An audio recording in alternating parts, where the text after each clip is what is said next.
ના ભાઈ તમારે તો આટલી મંત્રણા કરી રહ્યો તમે? એમ વિચાર કરી રહ્યો હું કે આપણે પણ આટલા પૈસા આપવા વાળા છે, આટલા પૈસા કરવામાં હોય.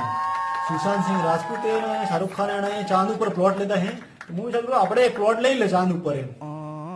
ઓહો, એવું શું ખજાનું હાથ લાગવું હોય તમારે? સમજ ગયા? ખજાનાની શું વાત કરે ગાંડી?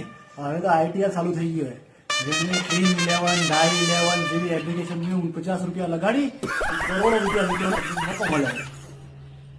આપણે 8-10 ટીમે મેં લગાડી દીધી છે અને એક આધ બે ટીમોમાં આપણે જીતી જમા. એ આપણે કરોડપતિ બની જમા. પછી આપણે કાંઈ ટેન્શન જ નથી. બાપ દાદા તરી રૂપિયા મેં 5-10 એકર જમીન વેચી ને કંગાલ થઈ ગયા ને આ બેટો